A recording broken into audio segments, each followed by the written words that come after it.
Shalom, and thanks for tuning in to yet another episode of Messianic Moments. Today we're going to take a look at this week's Torah portion of Vayetze. But before we do that, I wanted to take a look real quick at a passage in Matthew chapter 28 in the Besorah. Now, after Shabbat, this is verse 1, as it began to dawn on the first day of the week, Miriam of Magdala and the other Miriam came to look at the tomb.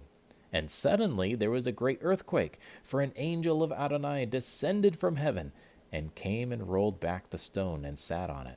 His appearance was like lightning, and his clothing as white as snow. And those keeping watch were shaken for fear of him, and became like dead men.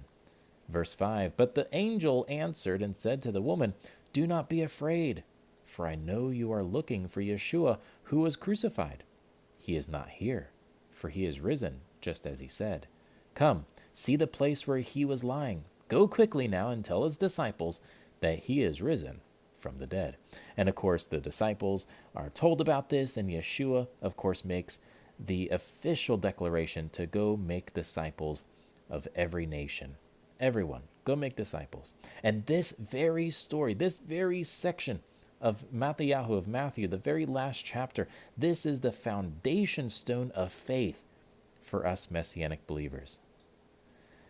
But it comes with a very interesting fact that it may or may not be connected to this week's Torah portion of Vayetze.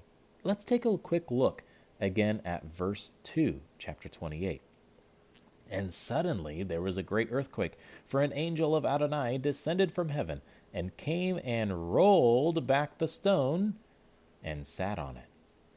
Now let's play a quick game that I enjoy playing when reading scripture, and that is a game called Where Have I Heard This Before? So let's take a look at this week's Torah portion of Vayetze. We're going to take a look at chapter 29 of Genesis. Let's read it from verse 1. Then Jacob lifted up his feet and went to the land of the people of the east. When he looked, suddenly there was a well in the field, and there were 3 herds of sheep resting by it. For from that well they would water the flocks. The stone on the mouth of the well was large. When all the herds gathered there, they would roll away the stone from the mouth of the well and water the flocks, but put the stone back to its place over the mouth of the well. Jacob said to them, My brothers, where are you from? We're from Haran, they said. So he said to them, Do you know Laban, Nahor's son? They said, We know. He said to them, Is he well? Well, they said, Look, here comes his daughter Rachel with the flock. He said, Since it's still the middle of the day, it's not time for the livestock to be gathered. Water the flock and let them go and graze. But they said, We can't, not until all the flocks are gathered and the stone is rolled away from the mouth of the well. Then we water the flock. So, do you catch where the repetition is? Do you catch the story that might be unfolding before our very eyes? This week's Torah portion talks about how in order to water the flock, you have to gather the flock, and then the stone is rolled away from the mouth of the well, and that's when the watering of the flock begins.